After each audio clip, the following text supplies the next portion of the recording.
యమన్ దేశంలోని ఎడారిలో ఏర్పడ్డ ఈ పెద్ద గొయ్యిని దయ్యాలకి బందీఖానా అని ఎందుకు పిలుస్తారు? అసలు దీని లోపల ఏం దాగింది? గూగుల్ ఎర్త్ లో రికార్డ్ చేయబడిన కొన్ని దృశ్యాలు బహుశా మనం ఇంతకుముందు ఎప్పుడు చూసి ఉండకపోవచ్చు. ఇరాక్ లో అమెరికన్ డ్రోన్ దాడుల నుండి గాజాలో ఇజ్రాయెల్ బాంబు దాడి వరకు కొన్ని ఇంట్రెస్టింగ్ ఇమేజెస్ మరియు కొన్ని వర్ణించడానికి కష్టమైన దృశ్యాలు మనకు కనిపిస్తాయి.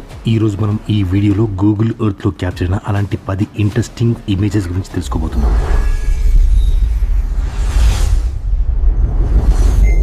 గ్లోబల్ చర్చ్ తెలుగు ప్రేక్షకులకు స్వాగతం. ఈ లిస్టులోని మొదటి లొకేషన్ అల్జీరియాలో ఉంది. సహారా ఎడారిలో చాలా వేల కిలోమీటర్ల వరకు ఇసుక దిబ్బలు మాత్రమే కనిపిస్తాయి. అలాంటి ఇసుక ఎడారి మధ్యలో ఒక ప్రత్యేకమైన గుడార నిర్మాణాన్ని మనం చూడొచ్చు. దీని చరిత్ర నేటి వరకు ఎవరికీ తెలియదు. కసర్ డ్రా అని పిలువబడే ఈ నిర్మాణం అల్జీరియాలోని టిమిమౌన్ పట్టణంలో ఉంది. అక్కడికి చేరుకోవడానికి చాలా దూరం ప్రయాణించాల్సి వస్తుంది.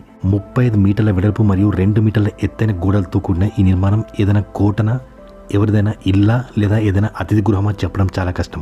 దీన్ని జాగ్రత్తగా గమనిస్తే దానికి 2 గోడలు ఉన్నాయి. బయటి గోడ రాతి మరియు మట్టితో చేయబడింది. లోపలి గోడ కేవలం మట్టితో కట్టబడింది. దాని లోపలి గోడల్లో స్వచ్ఛమైన గాలి రావడానికి చిన్న చిన్న కిటికీలు చూడొచ్చు. కానీ ఈ కిటికీలు లోపలి గోడలు మాత్రమే కనిపిస్తాయి. వేల సంవత్సరాల క్రితం ఒంటెలపై సహారా ఎడారిని దాటే ప్రయాణికులకు బహుశా ఇది అతిథి గృహం అయి ఉండవచ్చని భావిస్తున్నారు.